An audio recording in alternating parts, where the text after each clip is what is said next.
La grande édition du journal sur les antennes de Mikuba Télévision. Mesdames, Messieurs, c'est l'heure. Place au sommaire. 19 jeunes lauréats ont été couronnés à Kolwezi lors de la 4e édition du programme Excellence Lualaba Bora, organisé par la Fondation Lona. Vous suivrez le déroulé de la cérémonie. Et puis, dans le cadre de la lutte contre les bandits au Kasaï central, quelques malfrats ont été présentés au commissariat urbain ville de Kananga par le colonel John Bella. Les habitants des quartiers Golf et Munongo dans la cité minière de Kakanda ont désormais de l'eau potable grâce à une initiative des filles et fils de cette cité. Mesdames, Messieurs, à présent, les détails.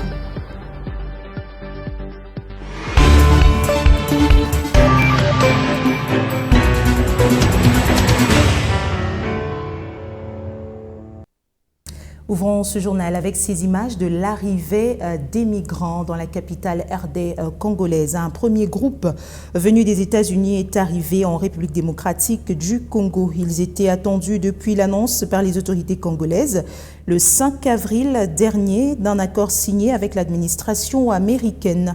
Ce premier groupe qui a atterri à Kinshasa est composé de 15 personnes, 7 femmes et 8 hommes. Ils seraient de nationalité péruvienne, colombienne et équatorienne. Pour l'instant, on ne sait pas encore où ils vont être logés, mais ils doivent être pris en charge par l'OIM, l'Agence internationale des migrations, qui a un bureau à Kinshasa. Selon une source diplomatique, cette arrivée était prévue puisque des agents hispanophones ont été recrutés pour le suivi de ce dossier. Quittons Kinshasa pour la province du Lualaba. Je vous l'ai dit, sous la présidence de la gouverneure Fifi Masuka Saini, 19 lauréats jeunes ont été couronnés à Kolwezi lors de la 4e édition du programme Excellencial Lualaba Bora, organisé par la Fondation Lona. Une initiative de la Première Dame en partenariat avec la province du Lualaba pour la promotion de mérite académique et l'engagement en faveur de la jeunesse. Regardez. La 4e édition du programme Excellence Lualaba Bora, initié par la Fondation Lona, a mis à l'honneur 19 lauréats lors d'une cérémonie marquée par une forte mobilisation des autorités provinciales, des familles et des invités au village des Congrès le jeudi 16 avril. Les jeunes lauréats ont été accueillis dans une ambiance triomphale sous les applaudissements frénétiques du public en reconnaissance de leurs mérites académiques. Plusieurs personnalités politiques ont assisté à l'événement, dont la gouverneure Masuka, les présidents de l'Assemblée provinciale, Jean-Marie Kasséa, les vice-gouverneurs Clément Mufunji, des députés provinciaux, des membres du gouvernement, ainsi que de nombreux parents. Selon Nadej Koubia, chargé d'études et projets à la Fondation Lona, cette remise des trophées et brevets vise à reconnaître l'excellence et à encourager les jeunes à poursuivre leurs efforts. Elle a également salué l'engagement de la gouverneure des provinces, Fifi Masuka Saini, en faveur de la jeunesse. Nous souhaitons également saluer avec profondeur et respect le leadership de son Excellence, Madame Fifi Masuka Saini, gouverneure du Lualaba. Excellence, votre constance dans l'action et votre foi inébranlable en la jeunesse, vous avez su faire du programme Excellence Lualaba Bora plus qu'une initiative, un véritable instrument de transformation. Une projection vidéo a permis de démontrer les parcours inspirants d'anciens bénéficiaires du programme, aujourd'hui étudiants en RDC et en Europe. Notre intégration s'est bien passée, puisque nous sommes arrivés, je crois, la chef de l'exécutif provincial a encouragé les lauréats à maintenir le cap de l'excellence et a rendu hommage à l'engagement de la première dame Denise Nyakeru Tshisekedi dans la promotion de l'éducation des jeunes. Le programme Excellence Lualaba Bora n'est pas seulement un mécanisme de bourse, il est une vision. La vision d'une province qui a compris que sa plus grande richesse ne réside pas uniquement dans son sous-sol, mais également et surtout dans l'intelligence de ses filles et de ses fils. Notre ambition est de former progressivement une élite locale solide, compétente, enracinée dans les valeurs du travail et prête à accompagner la transformation économique et sociale du Lualaba. La manifestation était sanctionnée par la remise des prix dans une atmosphère de fierté et d'espoir, confirmant l'ambition de la province de faire de l'éducation un levier majeur de développement. La gouverneure du Lualaba, Fifi Masuka Saini, a également ouvert le jeudi 16 avril 2026 à GPM Katebi Beach à Kolwezi les travaux de la conférence régionale RDC Zambie-Angola consacrée au corridor de Lobito. Pendant 2 jours, acteurs publics, opérateurs économiques et partenaires internationaux ont débattu sous le thème Corridor de Lobito, accélérateur d'industrialisation et d'intégration régionale. Reportage. La conférence régionale RDC Zambie-Angola, organisée par la Commission nationale de femmes entrepreneurs de la Fédération des entreprises du Congo FEC, en collaboration avec la FEC Lualaba, s'est ouvert jeudi à Katebi Beach, au bord du fleuve Lualaba. Pendant 2 jours, acteurs publics, opérateurs économiques et partenaires internationaux échangent autour du thème Corridor de Lobito, accélérateur d'industrialisation et d'intégration régionale. De l'entame de travaux, la chargée d'affaires du Royaume des Pays-Bas a mis en lumière le rôle central des femmes dans les commerces transfrontaliers et les chaînes de valeur régionales. La présidente nationale de la Commission nationale de femmes entrepreneurs de la FEC a recentré les échanges sur l'inclusion économique. Elle a plaidé pour une meilleure prise en compte des femmes entrepreneurs dans le projet structurant, notamment à travers la formalisation de petites et moyennes entreprises. Elle n'a pas caché son admiration et sa fierté sur le travail abattu par Masuka Saini à la tête de la province, ce qui fait honneur à toutes les femmes autrefois reléguées au second plan. Permettez-moi, avant toute chose, d'exprimer ma profonde gratitude à son Excellence Madame la gouverneure de la province de Lualaba pour l'accueil chaleureux qui nous est réservé ici à Kolwezi, ainsi que pour son engagement constant en faveur du développement économique de la province. La gouverneure du Lualaba a officiellement lancé le travaux du forum. Fifi Masuka Saini a replacé cette initiative dans la vision du président de la République, Félix-Antoine Tshisekedi Tshilombo, axée sur la transformation structurelle de l'économie et l'intégration régionale. Je voudrais rendre un hommage déférent à son Excellence Monsieur Félix-Antoine Tshisekedi Tshilombo, président de la République, chef de l'État, pour sa vision de développement ainsi que pour sa volonté affirmée de promouvoir l'intégration régionale, l'amélioration du climat des affaires et la transformation structurelle de l'économie nationale. Le développement du corridor de Lobito ne doit donc pas être perçu comme un projet réservé seulement aux grands opérateurs. Il doit être compris comme une opportunité collective capable à terme de stimuler l'emploi, d'encourager la création d'entreprises, de soutenir l'émergence d'une classe entrepreneuriale locale forte et de consolider l'intégration économique sous-régionale. Avant de quitter le lieu, la gouverneure de province a procédé à la visite de stand pour encourager les savoir-faire de femmes entrepreneurs. Parlons agriculture à présent avec le Lualaba qui franchit un cap dans la modernisation de ce domaine avec un partenariat stratégique scellé entre l'International Institute of Tropical Agriculture et le ministère provincial de l'Agriculture, Pêche et Élevage pour relancer la production du manioc. Selon le ministre de ce secteur, Jean-Pierre Kalinga Mupataï, un système sémencier innovant destiné à corriger les faiblesses du secteur sera au cœur de ce protocole d'accord. Suivez.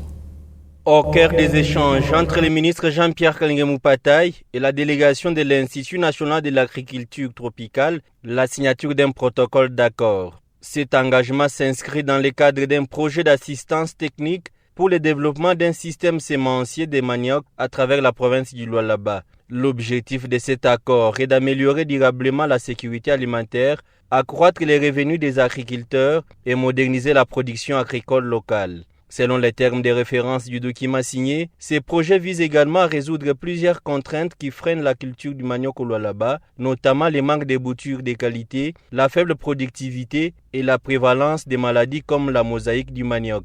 Pour y remédier, il est prévu l'introduction de variétés améliorées, résistantes et à haut rendement, ainsi que l'utilisation des technologies innovantes, dont l'hydroponie semi-autotrophe pour produire des plants sains et certifiés.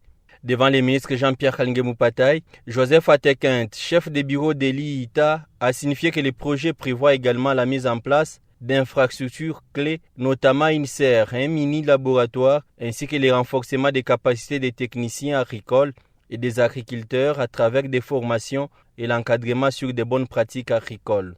D'après les chiffres présentés, la productivité pourrait passer de 8 à 10 tonnes par hectare à près de 30 à 35 tonnes selon les projections.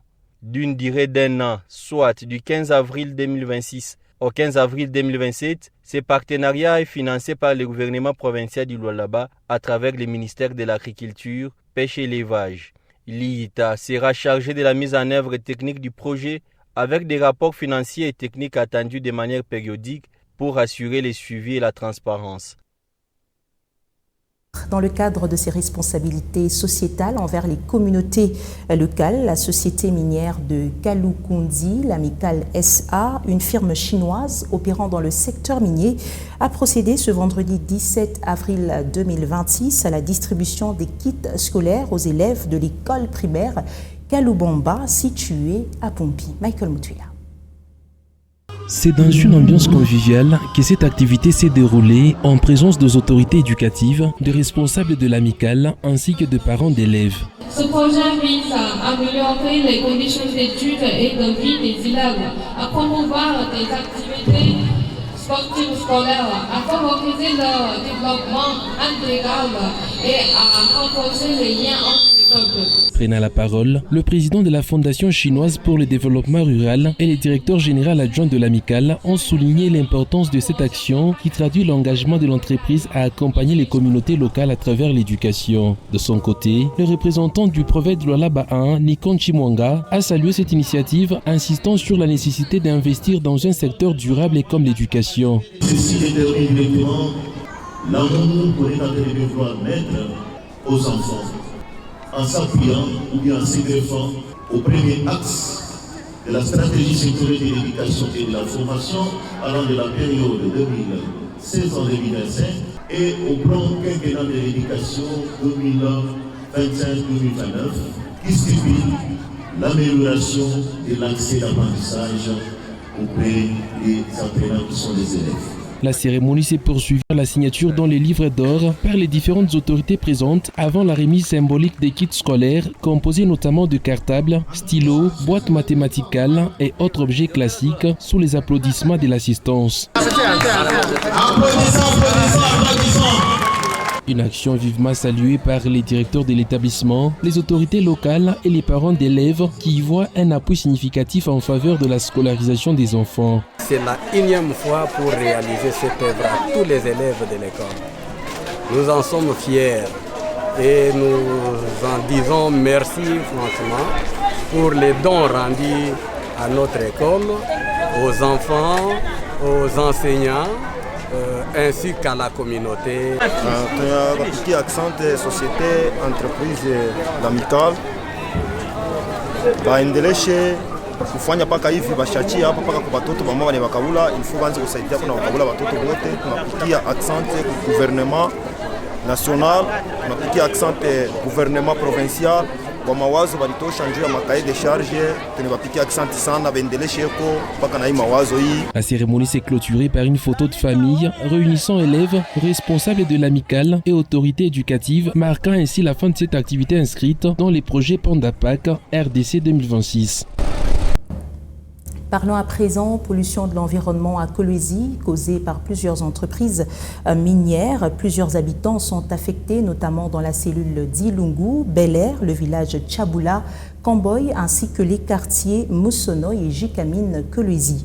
Face à cette situation, combinée à une insécurité grandissante, la société civile, par l'initiative pour la bonne gouvernance et les droits humains, appelle les autorités provinciales à renforcer la protection des droits de l'homme afin de sauvegarder la vie humaine. Cette déclaration a été lue par Dona Kambola, coordonnateur de l'IBGDH.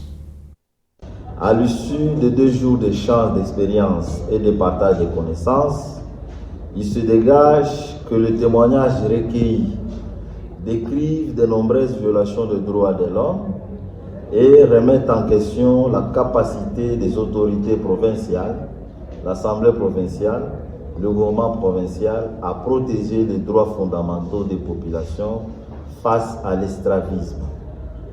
Par exemple, le gouvernement provincial du Lualaba a détruit en violation des lois du pays, en toute impunité, plus de 500 maisons pour raison de modernisation de l'aéroport de Kolwezi. Et malgré les dénonciations faites à l'Assemblée provinciale sur le caractère illégal et arbitraire de la décision du gouvernement provincial, on constate que l'organe délibérant est resté impuissant et surtout sans aucune action parlementaire pour freiner l'élan du gouvernement. Dans la cellule du Lungu au quartier Biachara, la population dénonce la pollution généralisée, des odeurs nauséabondes, les maladies respiratoires chroniques et la destruction systématique des cultures et des arbres. IBGDH ASBEL exprime sa profonde inquiétude face à la montée des violations des droits de l'homme et surtout dans un contexte où l'Assemblée provinciale déserte de sa mission de contrôle. Elle en appelle au renforcement du contrôle parlementaire et invite les populations victimes à se mobiliser davantage pour exiger le respect du cadre légal congolais en toutes circonstances. IBGDH demande au gouvernement provincial d'améliorer la lutte contre la délinquance juvénile et d'assurer la protection des populations, de réparer les violations et rétablir les victimes de la modernisation de l'aéroport de Kolwezi dans leurs droits et d'exiger des entreprises d'indemniser les communautés affectées et se conformer aux lois du pays. Je vous remercie. En religion, l'évêque de Kolwezi s'est rendu à Kangenya pour une visite pastorale aux communautés. Sur place, Monseigneur Richard Kazadi Kamba a également visité l'école de la cité avant de poursuivre son itinéraire dans les villages environnants pour palper du doigt le vécu des chrétiens de cette partie de son diocèse. Teddy Dizamba et Emmanuel Katene. Aux premières heures de ce vendredi 17 avril, l'évêque de Kolwezi a pris la direction de la cité de Kangea, dans le secteur de Lufupa, à plus de 60 km de son siège épiscopal, pour une visite à l'école de Kangea, construite par le gouvernement provincial du Lualaba et inaugurée en juin 2025 par le président de la République Félix-Antoine Tshisekedi. Sur place, Monseigneur Richard Kazadi a visité de l'extérieur cette infrastructure scolaire imposante, construite pour le développement éducatif des enfants de cette cité, mais également de toute la province du Lualaba.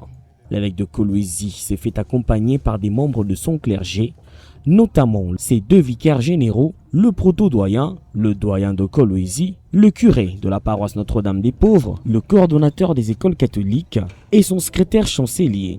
Sur place, les autorités coutumières ont accueilli le prélat et l'ont accompagné dans sa visite. Après l'étape de Kangea, l'évêque de Kolwezi a visité la chapelle de ce village frontalier. Chemin faisant, le prélat est passé par Moussokantanda en chutant à la chapelle de Kamisangi, où des travaux de construction sont en cours. Unamwambia Mesolabe ni nini inapashwa?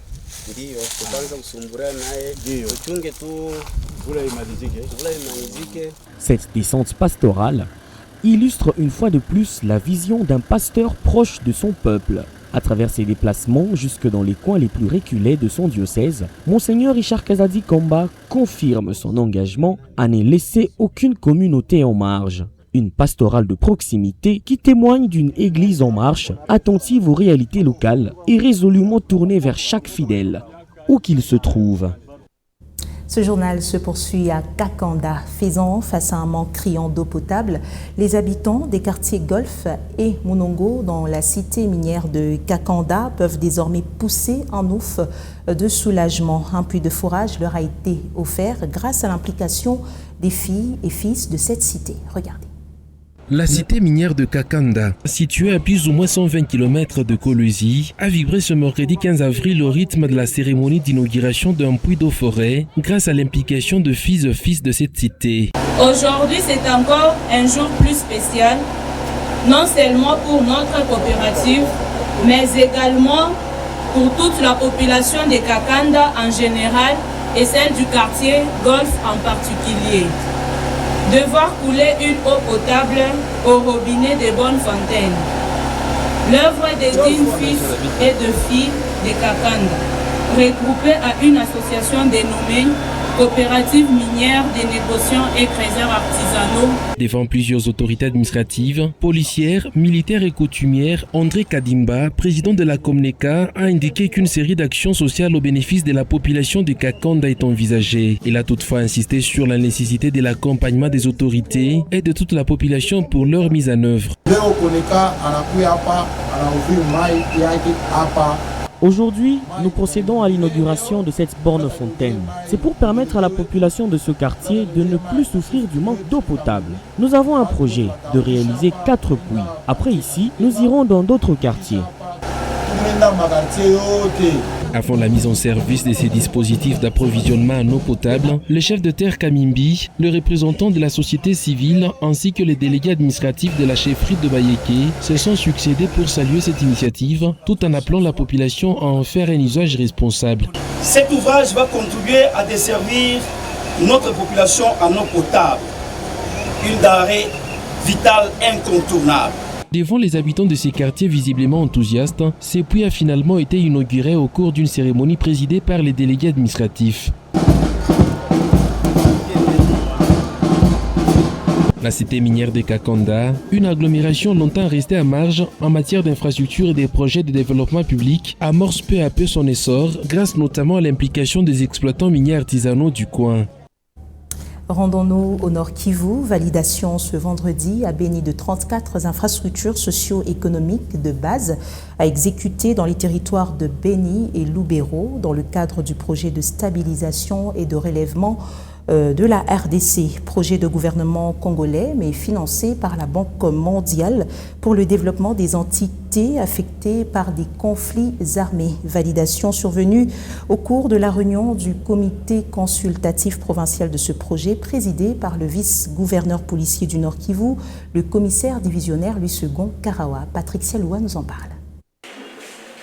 Main levée, suivi d'acclamations. C'est ainsi que les membres du comité consultatif provincial du projet de stabilisation et relèvement de la RDC Star RDC ont validé ce vendredi à Béni les 34 infrastructures socio-économiques de base, dont des écoles, centres de santé, ainsi que 4 axes routiers. Des sous-projets identifiés par les communautés locales à exécuter dans plusieurs agglomérations des territoires de Béni et Lubero, déclare Jean-Claude Kassomo, coordonnateur provincial du Star RDC au Nord Kivu. Nous allons vers ces représentants de ces communautés-là, toutes les couches sont représentées à travers quelques représentants.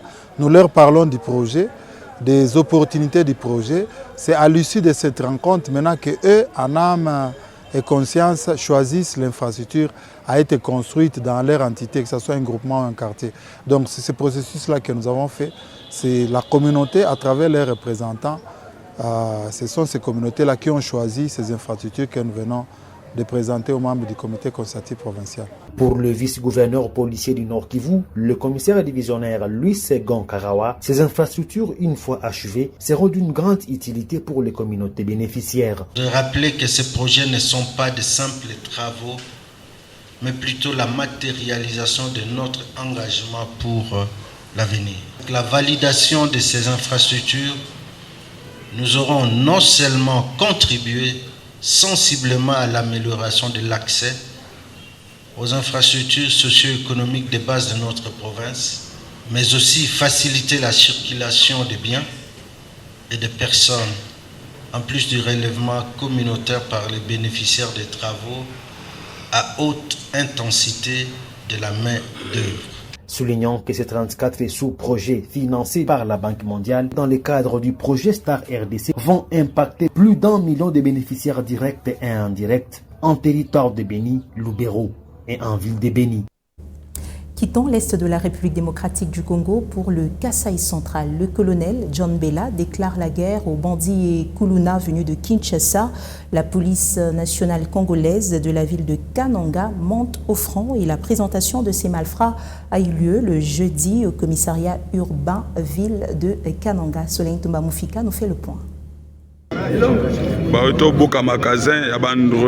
Fin de la récréation pour les bandits qui pensaient transformer Kananga en nouveau terrain de chasse. Le commandant de la PNC ville, colonel John Bella, est passé à l'offensive et autres malfrats qui, fuyant Kinshasa, tentaient d'imposer leurs lois dans la capitale du Kasaï central. La traque a déjà permis de démanteler un groupe de voleurs qui écumaient le quartier de Kananga. Ces individus sont soupçonnés d'être les auteurs de plusieurs cambriolages et agressions qui ont troublé la quiétude des habitants ces dernières semaines. Ils sont désormais entre les mains de la police. Face aux caméras, le colonel John Bella n'a pas mâché ses mots. Système wana ya Kuluna ekokota na Kananga te. Tokani? Ces Kuluna croyaient trouver un refuge ici à Kananga. Kananga n'est pas un lieu de Kuluna. Nous allons les pourchasser et les mettre hors d'état de nuire. Je remercie la population pour la collaboration et les renseignements fournis pour continuer à nous parler et continuer à dénoncer. C'est notre force. Vous devez être tous vigilants pour attraper ces Kuluna. Ils ne feront jamais Kananga comme Kinshasa. Les enquêtes confirment que plusieurs suspects viennent de Kinshasa, chassés par les opérations musclées dans la capitale. Leur stratégie, s'infiltrer dans une ville jugée plus calme pour y semer le chaos. Le dispositif sécuritaire est renforcé. Patrouille nocturne intensifiée, opération de bouclage inopinée et présence policière accrue dans les points chauds. Le colonel John Bella assure que la peur doit changer de camp. Sur le terrain, les habitants reprennent espoir, la population montre les muscles et la coopération population PNC devient le nouveau bouclier de Kananga. Et puis cette nouvelle en bref et en images, une délégation du ministère national des Mines conduite le jeudi 16 avril par le conseiller du ministre, accompagné du directeur provincial de la CIMAP, a effectué une mission de terrain sur le site minier de Kassulo afin de préparer le lancement des travaux de découverture et l'accueil des creuseurs artisanaux actifs AAT17. Prenons cette page noire à présent. Décédé le dimanche 12 avril 2026 à Likasi, le corps de Didier Djungu Kachala, ancien chef de bureau de la division des mines, a été conduite à sa dernière demeure ce vendredi 17 avril 2026 à la nécropole Cité des Anges. Plusieurs personnalités politico-administratives ont été présentes pour lui rendre les derniers hommages, parmi lesquels l'honorable président de l'Assemblée provinciale Jean-Marie Kassia. C'est à la nécropole Cité des Anges que l'honorable président de l'Assemblée provinciale du Lualaba, Jean-Marie Kassia, a rendu les derniers hommages à Didier Djungu Kachala, ancien chef de bureau à la division des mines. Aux côtés des membres de famille éplorés, l'honorable président Jean-Marie Kassia a honoré la mémoire de l'illustre disparu. La disparition de Didier Djungu Kachala constitue une grande perte pour plusieurs, car ce dernier fut un homme repère et un guide pour toute une génération. Didier, disons-le en clair aujourd'hui, était une personne chaleureuse qui appréciait la compagnie et les échanges. Derrière une apparente assurance, il cachait souvent une grande émotivité et un attachement profond à ses proches. Professionnellement et personnellement, il avait tendance à s'investir pleinement une fois qu'il avait trouvé sa voie. Dans une atmosphère de recueillement, l'honorable président Jean-Marie Kassia a honoré la mémoire du défunt. À l'étape du dépôt des gerbes de fleurs, c'est l'honorable président de l'organe délibérant qui a commencé.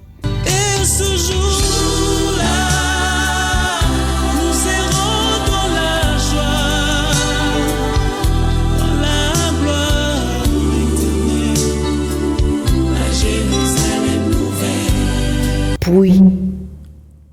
Mesdames, Messieurs, c'est sur cette note triste que nous mettons un terme à cette grande édition de votre journal sur les antennes de Mikuba Télévision. Merci de votre attention particulière.